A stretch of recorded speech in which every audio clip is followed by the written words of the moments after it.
But after October 7th, like, obviously I was filled with rage and filled with grief.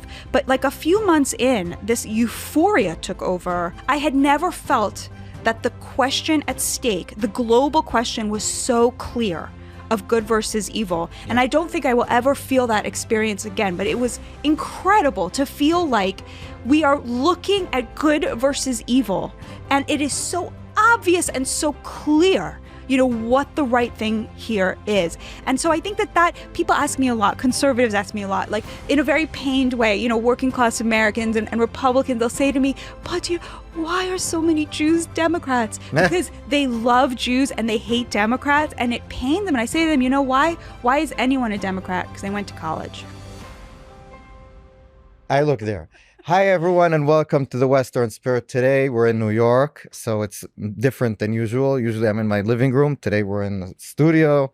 But we're going to talk with someone very, very interesting who I like to read her and watch her stuff. Her name is Batya Ungar-Sargon. Hope I said it right. She is the opinion editor at Newsweek, formerly at the Jewish newspaper, The Forward. And Batya wrote a very interesting book, which we're going to explain how it also goes in with Israeli stuff, Israeli politics, and the support for Israel, maybe also in the U.S. So the book is called, I'm going to make sure, it's called Second Class, How the Elites Betrayed America's Working Men and Women. And in the book, Batya explains the difference and the divide between the America's working class and the American elite. And I think we're seeing it right now with all the Trump versus Harris Biden. So first of all, Batya, I'm explaining, but I didn't say hi. So welcome to the program. Hi. It's good to meet you finally. Thank you so much for having me. Toda al ha'irach. Betach. So we're going to speak in English because that's where I make my money. So that I'm going to edit out. No. And I want to start by asking just about the concept of the book. And then I'll ask about how it pertains maybe to Israel and support for Israel here. Maybe you can explain to me, what does it mean to be a working class? How did you explain what it means to be an elite? And why is there a growing disconnect between the two?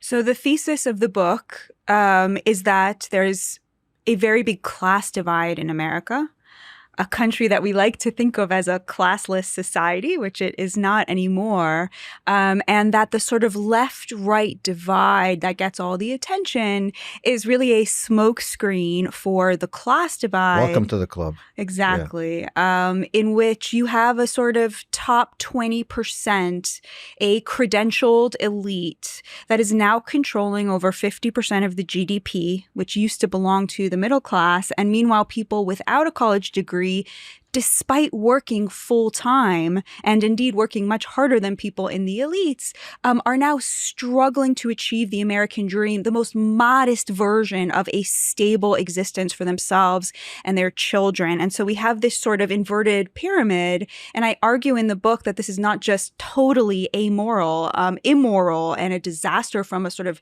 moral, religious, spiritual justice point of view, but that it's incredibly dangerous for a democracy because you cannot have a stable democracy without a stable middle class. And unfortunately, our middle class has been squeezed down if you don't have a college degree into the lower class, and also squeezed right up if you do have that credential. And that is the result of successive democratic policies that very intentionally built an economy that rewards people in the knowledge industry in a really big way and is incredibly punitive to people who work with their hands for a living. Can you give us a few examples of, first of all, just to the facts, I assume it's true that the middle class has been shrinking and the upper and lower classes have been getting bigger? What's even more interesting is, I'll give you a few data points. So in 1971, this was sort of the high watermark for working class wages. They really stagnated after that. And in real wages, when you factor in inflation, they really, really dropped until Trump, by the way, the first president in 60 years to shrink income inequality and the wealth gap in America. You will not hear about that from the right because they don't care, or from the left because they won't admit it. But so in 1971, the largest share of the GDP was in the middle class. You had college professors, journalists, people who are today in the top 20%, but they were not journalists here are in the top 20%? Oh, absolutely, yeah. I need to move here. We'll talk about it after. If you look at the union negotiations at the New York Times, they'll like sort of, you can read the documents and find out that the median income for a New York Times journalist is like $160,000 a year, right? I mean, this is 3 times the median income. But the small newspapers all shut down, and that goes to show your point. Well, even more so, the starting salary in a digital media outlet is something like $25,000 a year. So you have to ask yourself, okay, well, who can afford to live in New York City on $25,000 a year? It's the child of a very rich person, or at least a very upwardly mobile upper middle class person, right? So maybe they're not not all of them are getting rich off of journalism. They're rich anyway. But they're rich anyway. Yeah, Okay. It's now become very much a caste. It's part of the elites. Mm-hmm. But what I was trying to say before was in the 70s, journalists were not necessarily college educated. Yes. They were not part of the elites. And just like college professors, they did not make significantly more than their plumber or even their manicurist or even their cleaning lady, because the percentage of Americans who were foreign-born, the percentage of illegal foreign-born labor was at 4%. Mm-hmm. So you just didn't have the option of hiring somebody who was illegal. You could pay a fraction of what you had to pay an American. And so that class divide was not really present. It was sort of this wonderful time, this sort of post-war era where a lot of working class people were upwardly mobile and had stable middle class lives, even doing jobs that today we consider to be poor people jobs. Today, the top 20% controls over 50% of the GDP. Now, when you ask college professors and journalists, why are working class people struggling? They always say the same thing.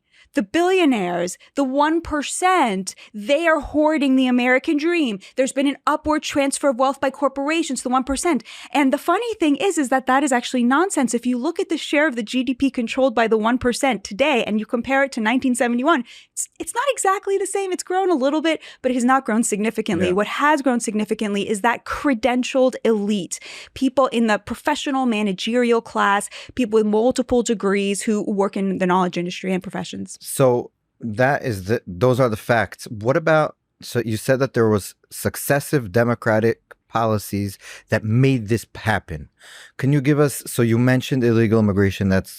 I'm amazed when you come here. Just you have these hotels with like people are like it's sometimes, and outside you have homeless people that are American citizens. I don't even it doesn't make any sense as a taxpayer why you would pay for an immigrant that came here illegally to live in a hotel. Some of the hotels look fancy on the outside. They probably destroyed it on the inside, but that's but then you have an American homeless veteran or something sleeping outside. So the first thing that you said was the illegal immigrants, just the sheer amount of them, which for sure brings down wages. We spoke about libertarians before. They would say no problem, but but that's the number one thing that you mentioned. What other things, policies throughout the years, we're talking since the 70s, so there's a drop all the way since then. What other things did they implement policy-wise that made this happen? So if I could just add a little to the immigration question. Today, the share of Americans who are foreign-born, we said in the 70s it was 4%. Today it's 15%.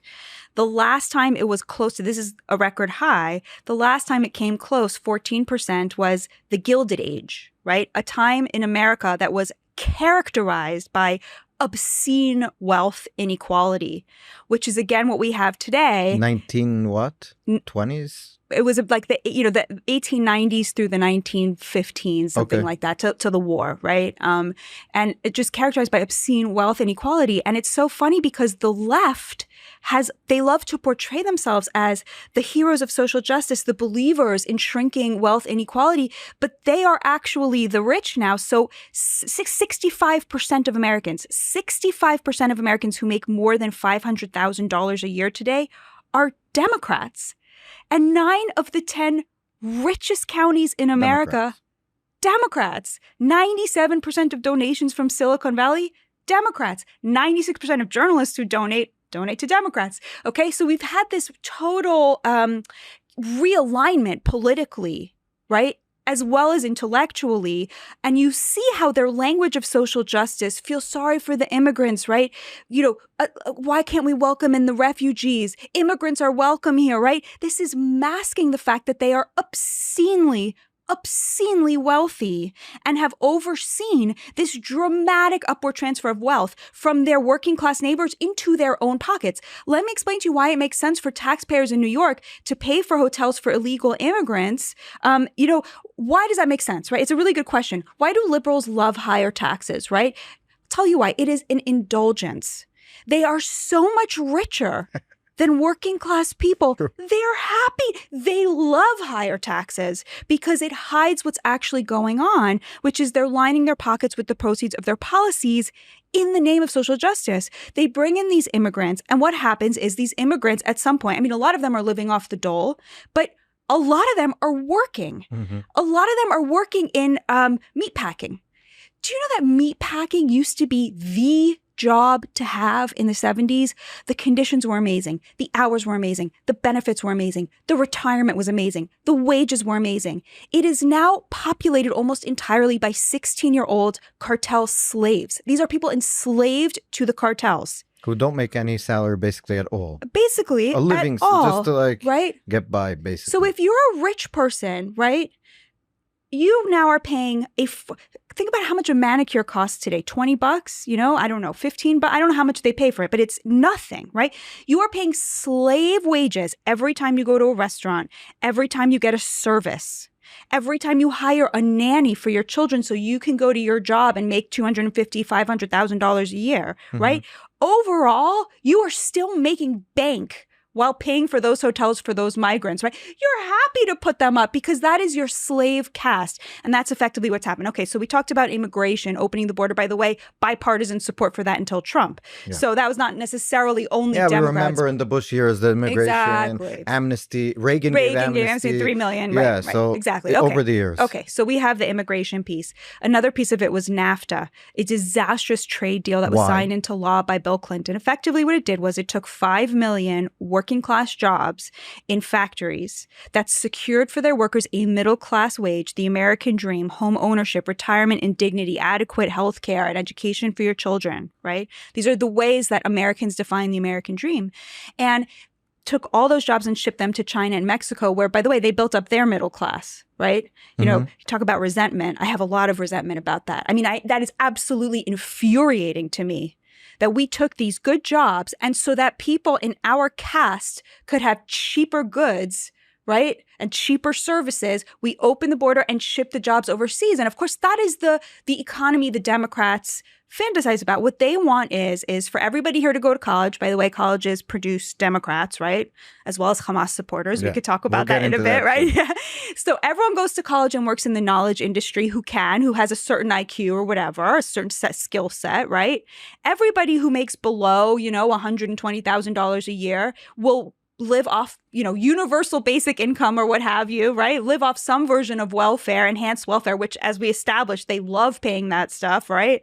And then they will import a slave caste via the cartels from failed socialist states in Central America and South America in order to provide services. And they will offshore all manufacturing to China so that they can get a new TV every year. Can I push back a little bit and maybe hear what you have to say? So people like me would say that when you have free trade agreements, if they're fair, if they're really free trade, a lot of these agreements seem to me to be not so free. America's free, but the other ones aren't free back. But that's America's problem for negotiating it very badly. Maybe that was one of the points I think Trump made. He did do free trade agreements, but he said they were better. Remains to be seen. But my question is, you said the elites get cheaper goods, but also me, I would be considered a poor person in America. I don't make, in Israel, I'm lower middle class. Here, I'm poor. So I would be also getting cheaper goods. Or someone who lives in a project, he would go to the supermarket and he would buy goods from outside of America, or even goods that were produced in America that are produced by those immigrants that you talked about that get it there. They make it so that the companies could lower the prices. The question is, I think, whether the other policies around the trade agreements are good. So, for example, the welfare it incentivizes the immigrants maybe not to work, or Americans not to work. It incentivizes the upper middle class to keep on bringing in more people because it's worth it. And so my question is maybe to put the focus on NAFTA. I don't know that much about the specifics, but on trade in general, does America want to be a society that produces everything by itself? I don't think it's possible.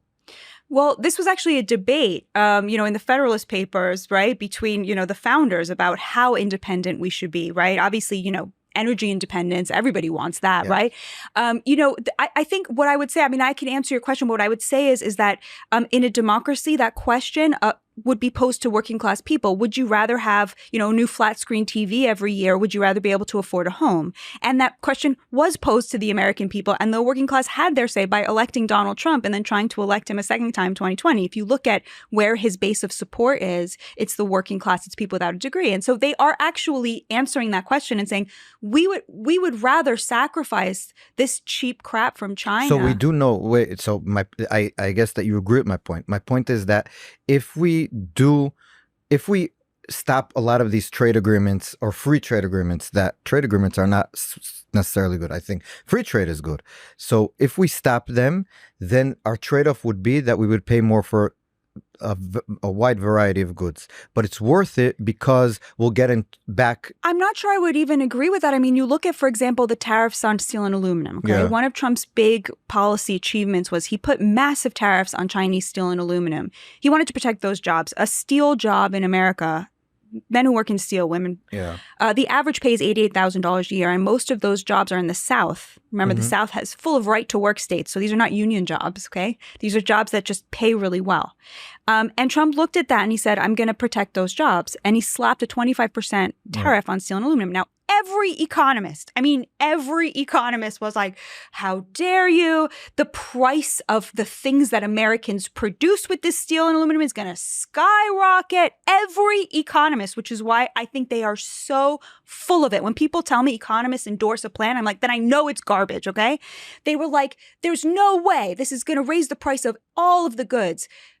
I'll give it to them for 4 months. The price of steel and aluminum went up. Yeah. And then it adjusted. Because of free markets within the United States, it completely went back to where it was. And the price of the products that were produced with that steel stabilized. And those men are still making that money. That is exactly how it's supposed to work. So I do a little bit reject the idea that, necessarily it will, make it. At this point, what we've done is we have such a trade deficit, and not just in terms of the objects, but in terms of the labor. The labor of American workers has become too expensive for other countries. So instead, they invest in our markets, which pushes up the value of the dollar and then makes the value that is produced by their workers that much cheaper by comparison. That's not acceptable because that works in their favor. But isn't that, let me just say one thing. Maybe you agree, maybe not. I was speaking to Art Laffer, who economist, Laffer curve and all that. He also advised Trump, and he said, I asked him about this because I know that he's very much against tariffs. So how do you support Trump? It's all up a tactical ploy to get the Chinese to agree. So you think when he does the tariffs, when he proposes now to the tariffs, it's not to get them to the negotiating table to get a better deal. It's because the tariffs themselves are the objective. They're the right thing to do. Let me tell you why Trump loves tariffs, because working class people love tariffs. If you read my book, Second Class, working class people think about tariffs a lot. Elites don't think about it a lot. They really just don't. When you have a certain padding in your bank account, you don't really notice the price of food. You don't really notice the price of gas. You don't really notice, tariffs. You don't think about that stuff. Working class people think about tariffs all the time, and they really like them. I could talk to you hours about arguing, but I want to just get the main. I don't agree with everything, but I just want to understand the main point of the book. What you're saying is that there's a disconnect between the people at the top and the people all the way at the bottom. And the people in the middle are being totally pushed out. So I think that's basically what we're saying. You're saying there's an economy that works for the top. You said 20%, the professional class, you call them. Those are people who, I think you explained, they are journalists. I find it hard to believe, but okay. Journalists, lawyers, maybe. The lawyers are very pro-Democrat. Rich millionaires, Bernie Sanders types. He has 3 homes. He's fine. That's why he suddenly doesn't hate millionaires. He just hates the billionaires because he's a millionaire. I love Bernie. I forgive him for that. Who among us, you know, wouldn't... Here's the thing. The top and the bottom are actually in concert, right? So the Democrats are now a coalition between the very wealthy and the very poor. And their interests, you know, as we established earlier, are actually very much aligned, right? And funnily enough, the interests of the billionaires are much more closely aligned with the interests of the working class, who actually have no class resentment toward billionaires. They admire them and they see them as jobs providers. There has actually, thanks to Donald Trump, been a massive... I don't like using this term because it has a bad connotation, but it's what it is. There's been a cultural revolution in corporate America to where it is now very déclassé to be seen as trying to rip off your workers. And Amazon is a really good example. Amazon's actually... There are people in the book who really like working at Amazon. I meant Walmart. Walmart's a really good example of this. It used to be one of these places that would like purposely give people 35 hours a week so as not to have to give them benefits. It was always trying to screw over their workers. And they had just this, I don't really quite understand why. You know, it's hard for me to get into the mind of, you know, a CEO, but they had this total revolution to where now they want to be seen as very pro-worker, and they have management positions where a person without a college degree can become a regional manager and make $250,000 a year, and 70% of the people who become managers at Walmart are hired from associates, from hourly associates. Wow. So you have this situation where they're trying to create a culture of upward mobility. So if things are happening better anyway, why your book is explaining something that might be relevant from the past? No, because you're saying things are changing anyway in some of these companies, and they're bringing people up without college degrees. Maybe there's a change that's happening behind the scenes that we're going to be suddenly surprised and we'll have a president that wasn't in college. Maybe. I mean, that would be great, by the way. I think we cannot underestimate the revolution that happened as a result of Donald Trump being elected. He's the catalyst. Huge catalyst. I mean, it's so funny. You know, had the opportunity to speak to, you know, this very big hedge fund had me come in. I really don't understand why. Somebody there really liked my book. So they brought in all of the economists that advise all of their traders. I don't even know what the terminology is. And they were like, so tell us about your book. And they bought a copy of the book for everyone. And I was sort of like, I mean, I started out by joking, saying, you know, it's one thing for me to go on cable news and rail against economists, nothing to do it to your faces. But it's so funny because at one point, one of the economists said to me, look, I'll give you that on trade, Trump made things, you know, better for working class people. And I'll give you on immigration, you know, that he policed the border and wages went up. But what else did he really achieve for the working class? Isn't that enough? I looked at him and I went, this is kind of like, you know, Mrs. Lincoln, you know, but aside from that, did you enjoy the play? Like, what else is there to an economy aside from the supply of labor and trade? Oh, there's finance. Oh, you don't like what he did in I mean, that's the point, is like he totally in 2019, the Wall Street Journal reported that the bottom 25% of wage earners saw a 4.5% wage increase, and the top 25% only saw a 2% wage increase. That is why they hate him, because he took the wind out of their sails and he gave it back to people who work much harder for them, and for that they cannot forgive him. Yes. So, and this goes to the point where you said in the beginning that the left-right wing tags aren't relevant. Yes, anymore, correct. 100%, because you could be, so Democrat and Republican don't represent, for what you're saying is the right or the left traditionally, more working class, like you said, in the middle, and the Democrats, the top and the bottom, working in concert. Exactly. And the thing to understand about Trump from an economic point of view is this. Before he arrived on the scene, you had one party, the Republicans, who believed in free trade, you know, open markets, trickle-down economics. They were the party of the country clubs and pro-corporations, right? That was one side. And then you had the Democrats who believed in raising taxes and redistribution, right? Like bringing up, like, you know, raising the number of people who were sort of living with the help of the government, you know, bolstering the welfare state. And Trump showed up and he took an axe to both of those. He said, neither of these is what working class people want, which is exactly what I found in my book.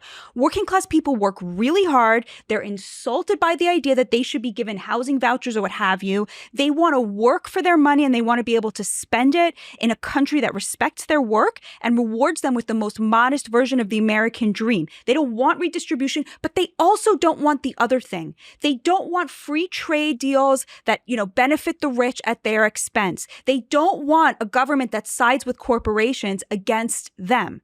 They want an economy that supports and respects their incredibly hard work. Yes. And that's what Trump tried to deliver. I want to now go to a separate issue, but it has to do, and I'll explain. One of the things you said, the left traditionally wanted this and this and this, but I think the left is not the traditional left anymore. So one of the things I saw that you wrote I was thinking about what I should talk to you besides the book, but everything has to do with what you're saying. And your first book has something to do with your second book too. But you wrote in the Free Press, I think exactly a month after October 7th, on November 7th, you wrote this long article, and I just found that one of the things that you wrote very interesting. You said the progressive movement has taken a big hit, having shown its true colors in a nation that knows what is good and what is right, that can separate barbarism from civilization. But for now, you're talking to Jews in America, I think, right? Mm-hmm. You said, but for now, remember this: to be a Jew is to refuse to kneel and refuse to bow. The stakes of standing upright have never been clearer than they are today in this post-October 7th world. It's good to have these people as your enemies. And because the world will always have people who oppose what's right and what's good, and it is our destiny to fight them, do it with pride. And one of the things first of all, very nice. Second thing that I thought was that the actual title of the thing was that you said to Jews, do not go into the victim class. Do not try to be in the progressive. We've had lots of episodes about what it means to be woke. What is this woke? Everybody's talking about woke. Everybody knows to recognize it when it's in front of you, but it's very hard to put your finger on what it is. And there's different people who have different opinions what it is. But one of the things that I think everybody wants to be a victim. Yeah. Everybody's fighting to be the victim, to show how victims they are. And you are saying how it's important not to be a victim, how it destroys you when you're a victim, when you're striving to victimhood. Yeah. So maybe just explain, first of all, why you said that. And it's almost obvious, but it's not obvious, because I'll give a story just about myself to you. About 5 years ago, I lost my eyesight suddenly. And when I went to the doctor and she said what was going to happen, I was taken to in Israel, they have Bituach Lomi, the Social Security, and they have someone at the hospital for people who become disabled. She gives you the spiel about what you need to do to get the most benefits. And she says to me, I was 29 at the time, 5-6 years ago, she says, I recommend that you stop working. Go home, stop working, say that you can't work, and you'll get all the benefits. I said, but I'm 29. I'm not. Listen, my job is to get you the most money. If you want to work, you won't get anything. So I decided not to work. I'm not getting any government benefits now because, first of all, my wife wouldn't marry me to have a bum sitting at home. But second of all, because I think for myself, it's not healthy, and it's not. You become a victim of yourself. You decide, I'm a victim. I deserve this money, and I'm not. And I know people, because we have a WhatsApp group, people with my sickness, my illness, and most of them aren't working. And basically, when you ask them, how do you justify it? The justification is that I deserve it. I'm a victim. Life is very hard for me. It is hard. It's hard to lose your eyesight. But so my victimhood makes you feel very, very, on the one hand, empty, but on the other hand, it's a very big incentive. So I'm sorry. Are you crying? Okay, we'll edit it out. For me? Okay. I'm very moved by your story. Okay, so I'm the first one? No. To cry? Yeah. But I don't really tell my story a lot. I don't know why it came out. I think that the struggle for human dignity in a cruel world is one of the most moving and beautiful things, especially when someone's given another choice. Victimhood is very, very, it gives you a lot. It gives you social credit. It gives you it gives you things that straight white males won't get, right? You're talking about the middle class in America a lot of them is white, working class, people who, they're evil. But if they're suddenly a victim, life is good. So why shouldn't Jews be victims? They are victims in a way, no? There was something in me that just totally rebelled at the narrative that there are these sort of, the Jewish students are unsafe. Like, I've been protested by these, I call them the know-nothing they-thems. Like, they protested me more than once. I've been in their midst. The truth is that 98% of leftists are physical cowards today, especially Physical? when physical Like cowards. weak people? Like physically? they're not gonna touch you. They're not gonna attack you. They act in concert. They look like zombies because they're zombified. Like they do, there's some brain telling them what to do. And without that, and that brain is too smart to ever tell them attack. These are not a physical threat. So to see Jews cowering before these cowards, while their brothers and sisters in Israel were running into fire to fight for the Jewish future in the name of the Jewish past, I just was disgusted by it, by the entire discourse around it, the running to assume the mantle of victimization, to say, wait a minute, the trans get the safety protections, the black students get the safetiest protections, we're like them. We're not like the white students. Why are we being treated like the majority that's supposed to just eat it? We're like the minorities who are victims.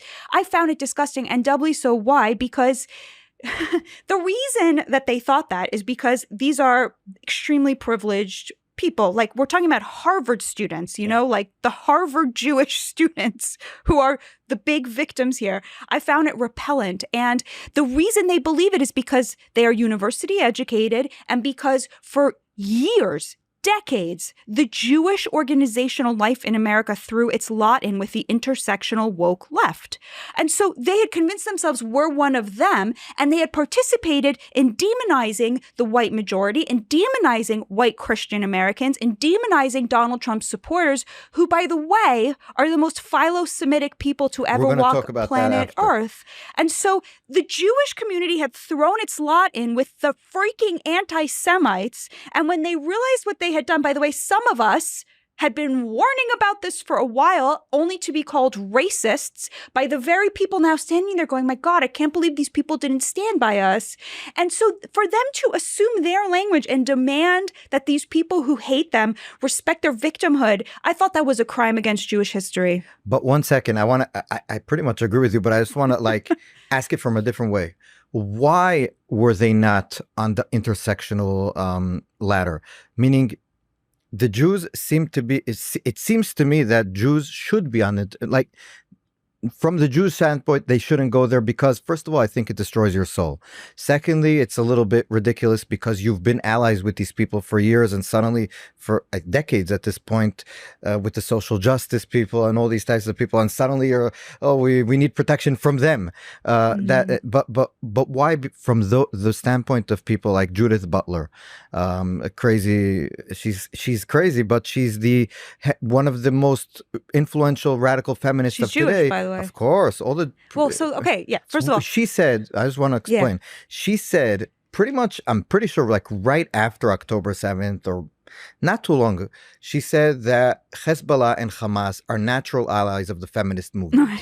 And so when you hear that, something to that effect, I'm paraphrasing, but that was basically the gist. And then she got a standing ovation from the entire audience in one of the university places. They're all standing, these women with bare midriffs and gay pride things and all this thing, and they're clapping for groups that murder in front of everyone to show it, the gay and lesbian and feminist people. So my question is, why?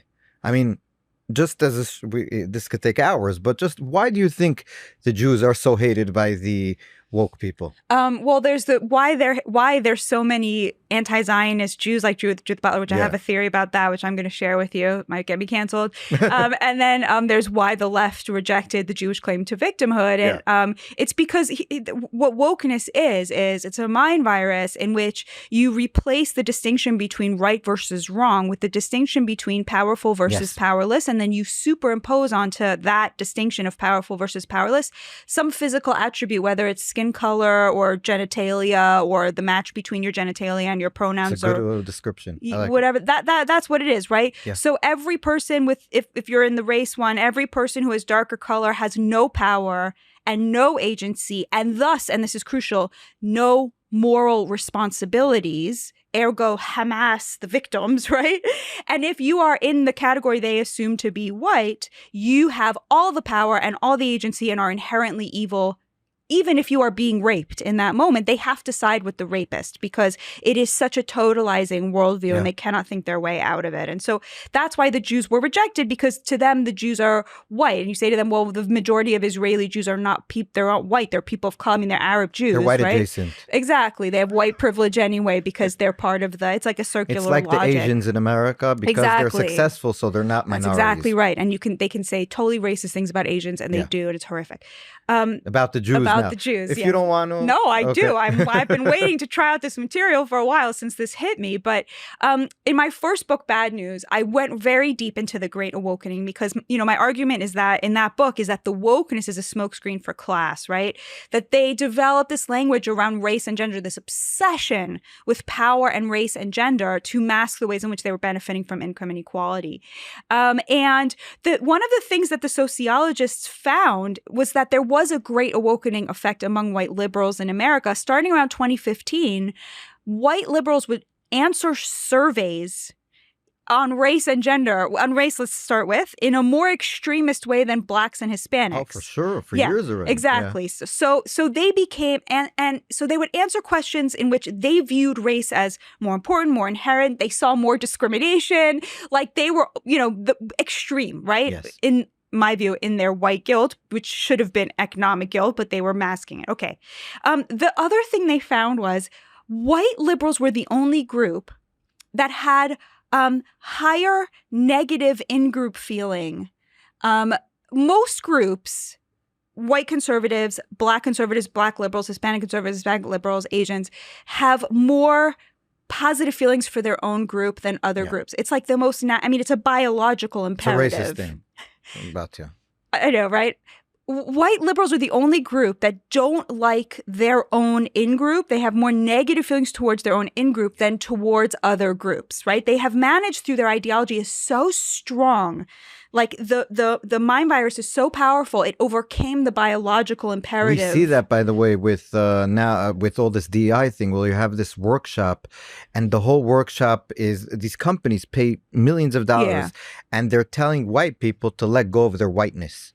Right. So what does that mean? It means that your whole being. Exactly. And now that we've made people down, we've toned it down to just your color. That's you. Exactly. And if whiteness is bad, so your whole being is bad. That's exactly right. Sorry for interrupting. And the thing about many Jews in America is that they are white progressives. And so, of course... More than they're Jews, by the way. I mean, obviously, right? And so their primary identity is I am a white progressive, which means that they are going to have more negative in-group feeling than they are going to have positive in-group feeling, which is why you see so many of these young anti-Zionist Jews turning on their own and denouncing their Jewish heritage and their Jewish community and their Jewish family and siding with the Palestinians in what isn't like an obviously there's never been a more obvious good versus evil than like Noah Argamani versus like the Hamas rapists, right? Like we will never see. So, I mean, I don't know if you had this, but after October 7th, like obviously I was filled with rage and filled with grief. But like a few months in, this euphoria took over. I don't think I'll ever have that again because I felt that I was living through, I had never felt that the question at stake, the global question was so clear of good versus evil. Yeah. And I don't think I will ever feel that experience again, but it was incredible to feel like we are looking at good versus evil. And it is so obvious and so clear, what the right thing here is. And so I think that people ask me a lot, conservatives ask me a lot, like in a very pained way, working class Americans and Republicans, they'll say to me, Batya, why are so many Jews Democrats? Because they love Jews and they hate Democrats, and it pains them. And I say to them, you know why? Why is anyone a Democrat? Because they went to college. Yes, and also I think they're more progressive than they are Jewish in the way they look. A lot of people, obviously, I don't want to paint all Democrats. There are people that you do it also because your parents did it. It's a lot of that intergenerational voting. I know that I vote a lot because of the way that my community in Israel. But in America, there's a lot of pressure to denounce your parents and see yourself as much more progressive than them, which is sort of like... So that's another reason. Yeah, exactly. So if your father's a Republican, you're going to vote Democrat just to show. Also, the more young you are, the more you vote Democrat, right? I think that's pretty obvious. Yeah, but the funny thing about young people is they grow up, they get mortgages, and then they become Republicans. Then they're not so young. But I guess I had another question. The question is, I have another question. When Republicans, you say love Israel, but we've been seeing online, maybe it's just me, but it seems that there's two types of anti-Semitism. One is the progressive sort of like woke way where we'll be talking in such nice ways and academic language, but at the end of the day, when you translate it to real world language, real world English, day to day, they want to stab you in the back. And the second way is the actual hardcore Yemei Benaim, like Middle Ages, like the Jews ate the matzahs with the blood of the Christians, and we have that. And like I'm going online, you're seeing Candace Owens, and I used to love Tucker, and now it's like he's interviewing Nazi apologists on his podcast. You have other people, so I'm not, without specifically people talking about specific, but I'm just saying, like, are you worried? Because we spoke about until now why the progressive left and even the progressive Jews, a lot of them don't so much support Israel like they should, or even hate Israel. But are you worried that on the right, we're missing something? We're not, because a lot of these people might be middle class, what we're talking about, no? No. Every person who has come out in that manner has been pretty marginalized. Candace Owens has lost her American audience. That's the thing people don't realize. Like, someone can have a huge audience online, but they're not here. Of course. You look at the comments and all the names are, Tucker is very popular. He did just interview a Holocaust distortionist, someone who believes Hitler is not in hell. He also interviewed pastor from Bethlehem, who basically said that the Israelis are eating the matzahs of the children in Bethlehem. Right. No, I'm joking. But he said that he interviewed someone who was known to be a very anti-Jewish person in Bethlehem, who basically said Israel is the worst thing ever. I think these are big mistakes. I think that, I was very personally disappointed by it. I don't think that if he continues down that path, there's a lot of blowback right now. About the last interview. Yeah. And it's, you cannot be an anti-Semite and be mainstream on the right in America. Yeah? I really don't think so. So we shouldn't be worried about it. I mean, we should care about it. We should denounce it. My entire Twitter feed right now is people telling me to go back to Israel and like pointing out my Jewish star and how big my nose is because I said... These are left-wing people? No, right-wing people, because I called out Donald Trump for associating with Laura Loomer because I think she's a disgusting racist. But she's a Jew also. Yeah, no, I'm saying... I called him out for hanging out with a racist, and so all the anti-Semites are now mad at me apparently because I'm obviously trying to destroy this country because I'm a Jew, like me, like the most patriotic. I really put myself in the top 10 of patriotic people in this country. Like no one loves America as much as I do, but it is what it is. Yeah, there's a lot of anti-Semites on the margins. There's a lot of anti-Semites on social media. There are not a lot of anti-Semites walking around America today, which is why I'm so angry at parts of the leaders in the Jewish community who participated in the smearing of, Donald Trump supporters. I think that's disgusting. I agree. Also the fact that Trump, when he was elected, as his policies towards Israel were the most pro-Israel ever. And I think if you're objective, you should admit that. And I have to say, at the time, first of all, at the time I was much more left. I also at the time felt like there was a real difference between being pro-Israel and being pro-American Jew. No. And I don't feel that way. And after October 7th anymore, I think it's very clear that we, I Yeah. just don't feel that way anymore. I agree. And also, I'll just say before we go, I have one last question about Israel and the Israeli society. But I would just say that it seems to me that when you hate Israel, you hate the West, you hate America. So Yeah. you could see the protesters who are protesting pro-Israel, they'll have Israeli and American flags. Right. The protesters who are protesting for Hamas, I don't call them pro-Palestinian. They're pro-Hamas. They're with Hamas flags, Palestinian flags, and sometimes burning American flags. Burning, Yeah. and sometimes they have the Houthis too. Yeah. For some Yeah. reason. Yeah. I don't understand I it. totally agree with you. Yeah. My last question before we finish, I could talk for hours, but I have one last question. Does this theory translate to Israeli politics? Meaning, do you think, because there's a lot of theories. I told you one of the theories you didn't hear about, Avishai Ben Chaim's, the first Israel, the second Israel. You have Gadi Taub, who we both know. He has the Nayadim V'Nayachim, which is the uprooted and the people who are, I don't know how to translate, the people who are global and the people who are local. And so there's different theories to explain Israeli politics, which go along the lines of what you are saying, I think. So what would you say to an Israeli who sees, like me? Okay, let's put me. I'm an Israeli voter. I don't like the current government, the current coalition.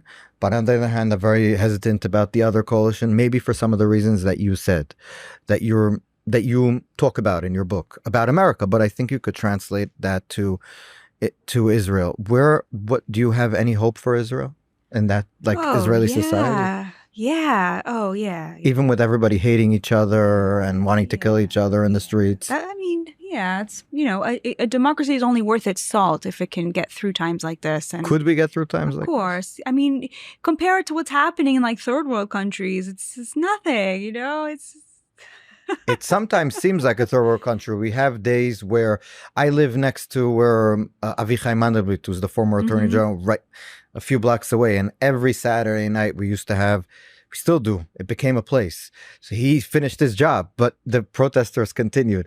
So the streets are blocked. The slogans, we would have pro this and anti this, and during the judicial reform.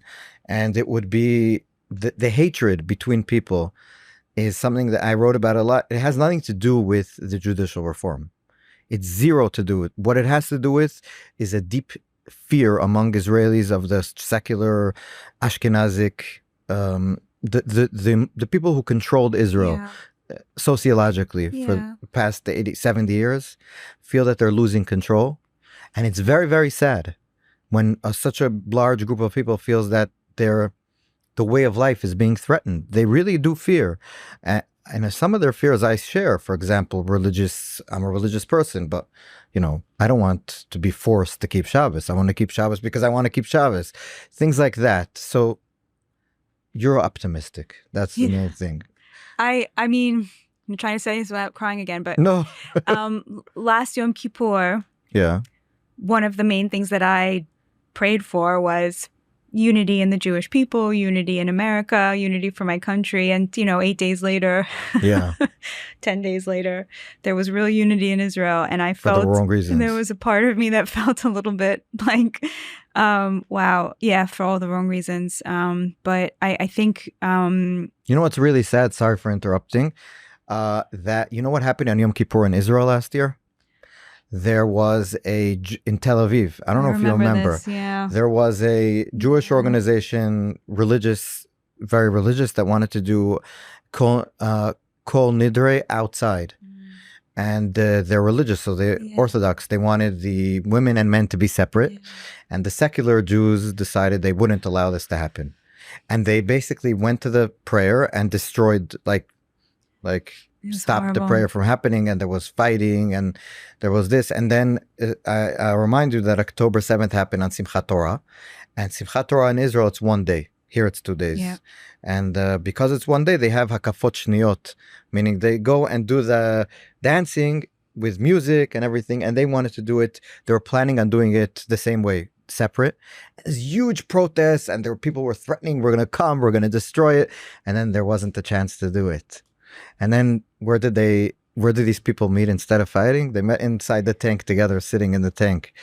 There's a lot of stories like that. People who were protesting on both sides, suddenly they're sitting together, driving the tank in Gaza or whatever. So It's a shame that we have to have sad situations. It is. And at the end of the day, I don't know if this will mean anything to you as an Israeli, but, here we say the Eibishter führt die Welt, which means, the God Lord runs the world. and we have to have faith that, I also know Yiddish. Yeah. So, yeah, I grew up here. Yeah. So Batya, it was fascinating. We could talk a lot longer. I'm Make sorry me cry I again made and you cry again. twice. I made you cry twice. We'll see how we'll do the editing. I'm not sure. I'll ask the guy what he thinks. But thank you so much. Thank you so It was much a lot for of having fun. me. I really, really enjoyed it. Thank you so much. So we'll keep in touch. And hopefully when you come to Israel, we'll have you Yes, if you want to come. I would love to. And thank you so much for Good. being with us. Good. It was a lot of fun. Thank you.